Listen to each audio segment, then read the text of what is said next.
Hello students, welcome to study our channel. हम पढ़ रहे हैं क्लास 12th की ज्योग्राफी का chapter number 12 environmental problems and solution. और ये इस चैप्टर से रिलेटेड फोर्थ पार्ट है। ठीक है, फोर्थ वीडियो है और इसमें हम बात करेंगे ग्रीन हाउस इफेक्ट की और हमारे most important topic ozone layer depletion की। क्लियर, टू टॉपिक्स को हम इस वीडियो में कवर कर रहे हैं, green house effect and ozone layer depletion. आज का हमारा सबसे पहला टॉपिक है द ग्रीन हाउस इफेक्ट।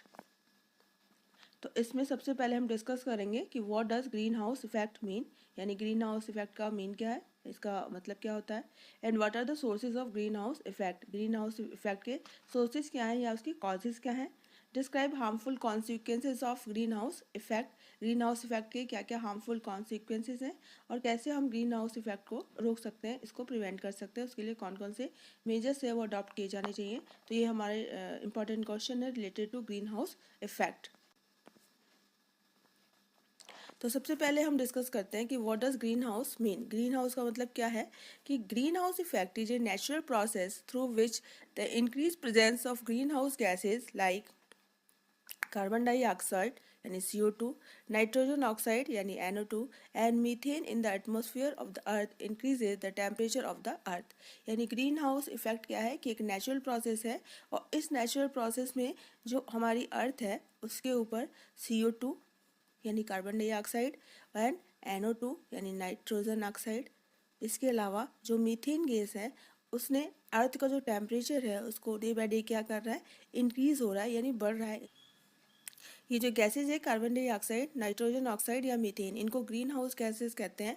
और इन ग्रीन हाउस गैसेज के कारण जो अर्थ का टेम्परेचर है वो क्या हो रहा है, इंक्रीज हो रहा है। तो इस नेचुरल प्रोसेस को ही क्या कहते हैं, green house effect. Clear, green house effect is a process in which the rays comes from the sun stay on the earth but their heat cannot be expelled out of the atmosphere. Clear, green house effect में क्या होता है कि sun rays जो से जो भी heat आ रही है, ठीक है, वो हीट अर्थ पे तो आती है लेकिन अर्थ के अंदर ही वो रह जाती है, अर्थ से बाहर ये एक्सपील नहीं हो पाती है, बाहर निकल नहीं पाती है, जिसके कारण से भी जो अर्थ का टेम्परेचर है वो क्या हो रहा है, इंक्रीज हो रहा है। ठीक है, due to this process there is a steady increase in the temperature of the earth. तो इन सब चेंजेस के कारण, प्रोसेस के कारण जो अर्थ का टेम्परेचर है वो डे बाय डे क्या हो रहा है, बहुत ज़्यादा इंक्रीज हो रहा है, जिसको कि ग्लोबल वार्मिंग के नाम से भी जाना जा रहा है। और कहीं ना कहीं इसका जो मेन रीज़न है वो क्या है, क्लाइमेट चेंज है। कि अर्थ का जो टेम्परेचर है डे बाय डे इस तरह से जब इंक्रीज हो रहा है तो कहीं ना कहीं ये क्लाइमेट को क्या कर रहा है, चेंज कर रहा है। ठीक है, तो इस तरह से ये जो नेचुरल प्रोसेस है जिससे अर्थ का जो टेम्परेचर है वो डे बाय डे इंक्रीज हो रहा है, जिसके कारण से बहुत सारी जो प्रॉब्लम्स है लाइक द ग्लोबल वार्मिंग है सोलर रेडिएशन के कारण। ठीक है, क्योंकि सारा का सारा जो सोलर रेडिएशन है यानी सन की जो रेज है वो अर्थ एब्जॉर्व कर लेती है और जिसके कारण से इसका जो वापस से जो रेडिएशन है वो स्पेस में वापस दोबारा नहीं जा पा रहा है और इसका जो टेम्परेचर है वो डे बाय डे क्या होता है, इंक्रीज हो रहा है। और इसी को हम कहते हैं ग्लोबल वार्मिंग के नाम से जानते हैं या फिर greenhouse effect. The next question है कि what are the sources and what are the causes of greenhouse effect. कि ग्रीन हाउस इफेक्ट के लिए कौन कौन से जो कॉजेज है रिस्पॉन्सिबल है। तो सबसे पहले हम बात करते हैं the increasing use of coil and petroleum in the industries. ठीक है, कि इंडस्ट्रीज में जो इंडस्ट्रियलाइजेशन है वो बहुत ज़्यादा हुआ है, जिसके कारण से हम कोल और पेट्रोलियम इंडस्ट्री में बहुत ज़्यादा क्या कर रहे हैं, यूज़ कर रहे हैं, जिसके कारण कि कार्बन डाइऑक्साइड और नाइट्रोजन ऑक्साइड है वो हमारे एटमॉस्फेयर में बहुत ज़्यादा क्या हो रही है, एमिट हो रही है। ठीक है, सेकंड जो रीज़न है डिफॉरेस्टेशन है। डिफॉरेस्टेशन के कारण जो हमारे एटमॉस्फेयर में है उसमें कार्बन डाइऑक्साइड का जो अमाउंट है वो बहुत ज़्यादा इंक्रीज़ हो रहा है। तो डिफॉरेस्टेशन के कारण कार्बन डाइऑक्साइड है वो एटमॉस्फेयर में कैसे इंक्रीज़ हो रही है, क्योंकि कार्बन डाइऑक्साइड है वो जो फोटोसिंथेसिस होता है प्लांट्स में उसको उस प्रोसेस के लिए क्या होती है, एसेंशियल होती है। पर जैसे जैसे हम डिमिश कर रहे हैं प्लांट्स को हम कट कर रहे हैं तो कहीं ना कहीं जो कार्बन डाइऑक्साइड जो फोटोसिंथेसिस में बाय द प्लांट्स यूटिलाइज की जा रही थी तो उसका यूटिलाइजेशन वहाँ पे क्या हो रहा है, कम हो रहा है, जिसके कारण से उसका जो अमाउंट है वो एटमॉस्फेयर में डे बाय डे क्या हो रहा है, इंक्रीज हो रहा है, जो कि हमारे लिए बहुत ही हार्मफुल है। ठीक है, नेक्स्ट हमारा जो रीज़न है या कॉजेज है that is combustion of fossil fuels. यानी ऐसा कहा जाता है कि 80% जो CO2 है वो एटमॉस्फेयर में फॉसिल फ्यूल्स को जलाने से या उसको एक्सप्लॉइट करने से क्या हो रही है, उससे इंक्रीज हो रही है। ठीक है, 80% जो कार्बन डाइऑक्साइड एटमॉस्फेयर में एमिट हो रही है वो किसके कारण से हो रही है, due to the combustion of fossil fuels. और ऐसा कहा जाता है कि जो कार्बन डाइऑक्साइड का जो अमाउंट है वो 290 ppm से लेके 330 ppm deforestation and use of fossil fuels के कारण क्या हो गया है, इंक्रीज हो गया है। क्लियर। जो नेक्स्ट हमारा कॉजेज है कि uses of refrigerators and air conditioner, यानी हम जब रेफ्रिजरेटर्स और एयर कंडीशनर को यूज़ करते हैं तो उसके कारण से क्लोरोफ्लोरोकार्बन जो गैस है वो निकलती है, और कहीं ना कहीं ये जो है वो हमारी एनवायरनमेंट के लिए क्या है, बहुत ज़्यादा हार्मफुल है। ठीक है, तो इस तरह से इन गैसेस के रिलीज़ होने से भी जो हमारे अर्थ का पे जो ग्रीन हाउस इफेक्ट है उसका जो प्रोसेस है वो बहुत ज़्यादा क्या हो रही है, इंक्रीज हो रही है। क्लियर। नेक्स्ट हमारा क्वेश्चन है कि explain the harmful consequences of greenhouse effect, यानी ग्रीन हाउस इफेक्ट के हार्मफुल जो कॉन्सिक्वेंसेज है या इफेक्ट है उसे हमें एक्सप्लेन करता है। तो हमने देखा है कि in the previous 100 years there has been a remarkable increase in the amount of gas in named carbon dioxide, methane and nitric oxide in the atmosphere, यानी पिछले 100 सालों में, पिछले जो 100 years है उसमें हम बात करें तो हमारे एटमोसफियर में carbon dioxide, nitrogen oxide and जो मीथेन गैस है उनका जो अमाउंट है वो बहुत ज़्यादा क्या हो गया है, इंक्रीज हो गया है। Due to which the greenhouse effect increase on the earth, जिसके कारण से ग्रीन हाउस इफेक्ट या ग्लोबल वार्मिंग कहें या अर्थ का टेम्परेचर है कहें, वो डे बाय डे क्या हो रहा है, इंक्रीज हो रहा है। Due to the influence of greenhouse effect the earth is steadily getting warmer, तो इससे जो अर्थ है वो धीरे धीरे क्या हो रही है, गर्म हो रही है, यानी अर्थ का जो टेम्परेचर है वो धीरे धीरे इंक्रीज हो रहा है। ठीक है, जिसको कि ग्लोबल वार्मिंग के नाम से भी हम आज डिफाइन करते हैं। नेक्स्ट यदि बात करें कि what are the harmful consequences of greenhouse effect, तो सबसे पहले हम बात करेंगे an increase in average temperature of the entire world is being seen, यानी पूरे वर्ल्ड का जो टेम्परेचर है, एवरेज टेम्परेचर है, वो डे बाय डे क्या हो रहा है, इंक्रीज हो रहा है। जैसा कि हम देख सकते हैं कि अभी ठंडियों का मौसम है तो हमें ठंड का जो एहसास होना चाहिए, पर अभी भी बहुत सारे प्लेसेस ऐसे हैं जहाँ पे कि फ़ैन है या फिर फ़ैन है यूज़ किए जा रहे हैं और इतनी ज़्यादा कोई खास ठंड नहीं है। तो ये हमारी कहीं ना कहीं ग्रीन हाउस इफेक्ट या ग्लोबल वार्मिंग का ही क्या है, एक हार्मफुल कॉजेज कॉन्सिक्वेंस है।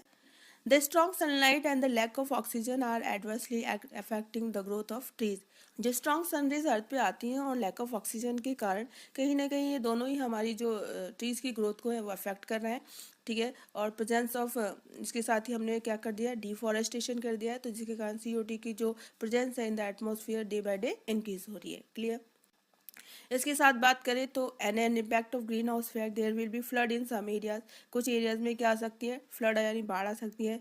While drought will occur in some countries, जबकि कुछ और दूसरे देशों की बात करें तो वहाँ पे क्या हो सकता है, वहाँ पे ड्रॉट आ सकता है यानी सूखा आ सकता है। आगे बात करें as a consequences of greenhouse effect with 0.5 degree centigrade to 1.5 degree centigrade increases in the average temperature of the earth, यानी अर्थ का जो टेम्परेचर है वो 0.5 डिग्री से 1.5 डिग्री तक क्या हो गया है, इंक्रीज हो गया है। ठीक है, the world huge glacier will melt rapidly, और जिसके कारण से जो ह्यूज ग्लेशियर है, यानी ह्यूज ग्लेशियर यानी जो माउंटेन्स हैं जो कवर्ड विथ स्नो है, तो वो डे बाय डे क्या हो रहे हैं, मेल्ट हो रहे हैं यानी पिघल रहे हैं।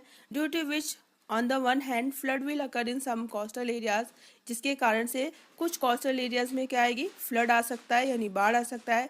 While on the other hand with an increase in the water level of the ocean, जबकि दूसरी तरफ बात करें तो जब वाटर लेवल ओशियन का है वो इंक्रीज होगा तो innumerable island will submerge in the ocean, तो बहुत सारे जो असंख्य जो आइसलैंड हैं, इननंबरेबल जो आइसलैंड हैं वो ओशियन में क्या हो जाएंगे, सबमर्ज हो जाएंगे।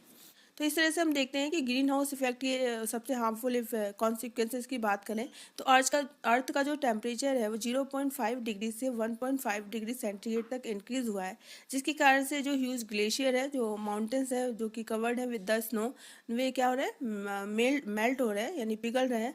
और इस ग्लेशियर के मेल्ट होने से एक तरफ जहाँ पे कुछ कोस्टल एरियाज में फ्लड आ सकता है, बाढ़ आ सकता है, तो दूसरी तरफ यदि बात करें तो कुछ हमारे आइसलैंड ऐसे हैं जो कि ओशियन का वाटर लेवल इंक्रीज होने से ओशियन में क्या हो सकते हैं, सबमर्ज हो सकते हैं। ठीक है, तो ये बहुत ही इंपॉर्टेंट फैक्ट है जो हमें आने वाले टाइम में देखने को मिल सकता है।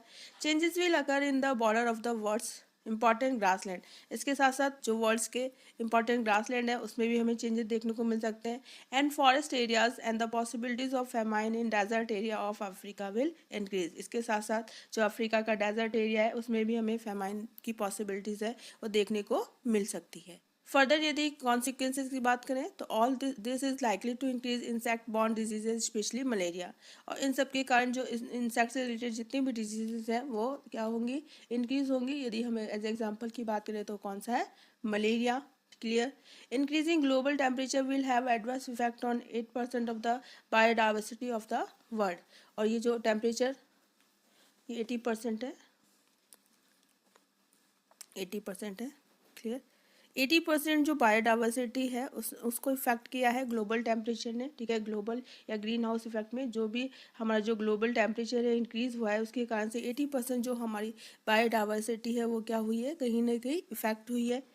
Due to the impact on weather cycle several flood crisis may have to be faced, और वेदर साइकिल की बात करें तो वेदर साइकिल पे भी इसका इफेक्ट पड़ा है, और बहुत सारी जगह पे हमें जो several food crisis may have to B face, यानी फूड क्राइसिस देखने को मिला है। क्लियर। यानी वहाँ पे जो खाने की है वो क्या हो रही है, डे बाय डे कमी हो रही है। इसके अलावा यदि बात करें तो बहुत जो अफेक्टेड कंट्रीज है due to the global warming वो है हमारे नेपाल, मालदीव्स, बांग्लादेश, भूटान, पाकिस्तान एंड श्रीलंका।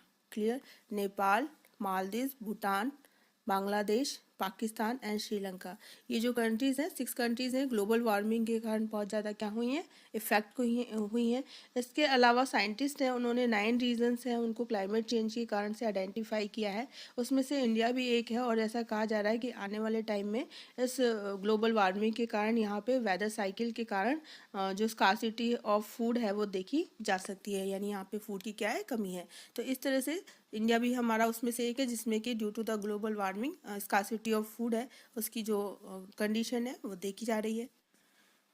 और ऐसा कहा जा रहा है कि जब ओशन का जो लेवल है, यदि 1 मीटर ओशन का लेवल, ओशन जो इतने भी हमारे हैं उसका लेवल यदि 1 मीटर इंक्रीज हो रहा है, यानी ऐसा कहा जा रहा है कि यदि ओशन का जो लेवल है वो 1 मीटर इंक्रीज हो रहा है, जब 1 मीटर उसका अप होगा ओशन का वाटर का लेवल, तो उसमें 5,07,640 हेक्टेयर जो लैंड है वो सबमर्ज हो जाता है, जिसके कारण से 71 लाख पीपल हैं वो क्या हो जा सकते हैं, डिस्प्लेस हो सकते हैं। तो इंडिया की यदि बात करें तो मुंबई, कोलकाता एंड विशाखापट्टनम जो आइसलैंड है, और इसके साथ साथ ही 70% जो बांग्लादेश है वो सबमर्ज हो जाएगा अंडर द ओशन और सी वाटर। क्लियर। तो ये बहुत ही बैड इम्पैक्ट है of the greenhouse effect. इसके अलावा यदि हम बात करें तो हमारी जो बायोडाइवर्सिटी है वो 80% तक क्या हुई है, कहीं ना कहीं इफेक्ट हुई है due to the global warming. और यदि हम गंगोत्री ग्लेशियर की बात करें तो गंगोत्री ग्लेशियर ऑफ इंडिया क्या है वो 23 मीटर तक रिड्यूस हो चुका है अपने ओरिजिनल प्लेस से। इसके अलावा यदि पॉपुलेशन की या पॉल्यूशन की बात करें तो चाइना का इसमें बहुत ही इंपॉर्टेंट जो है कॉन्ट्रीब्यूशन है, ठीक है। तो from the point of emission of greenhouse gases India stand at 4th place, यानी ग्रीन हाउस जो गैसेज है कार्बन डाइऑक्साइड, नाइट्रोजन ऑक्साइड या मीथ के एमिशन की बात करें, उनके यदि एमिट होने की बात करें इन द एटमॉस्फेयर, तो उसमें फर्स्ट पोजीशन पे कौन है, चाइना। एंड हमारा जो पोजीशन है इंडिया का वो कौन से प्लेस पे, 4th प्लेस पे।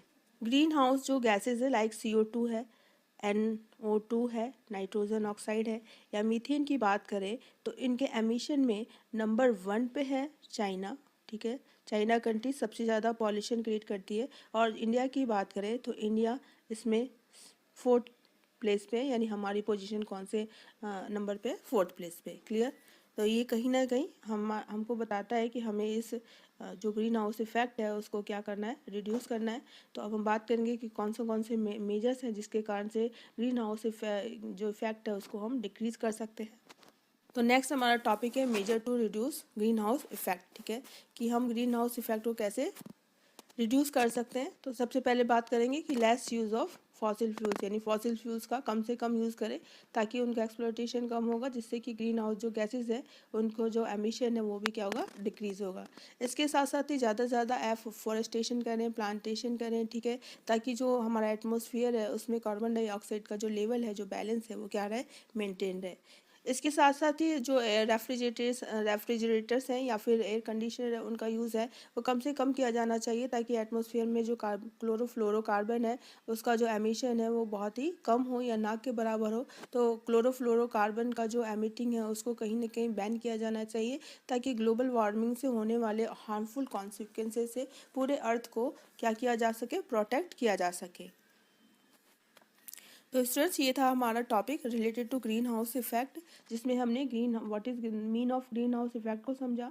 देन उसके बाद से what are the causes of greenhouse effect and what are the harmful consequences of the greenhouse effect को डिस्कस किया। उसके बाद से हमने बात की कि what are the measures to prevent the greenhouse effect. Next हमारा टॉपिक है ओजोन लेयर डिप्लेशन।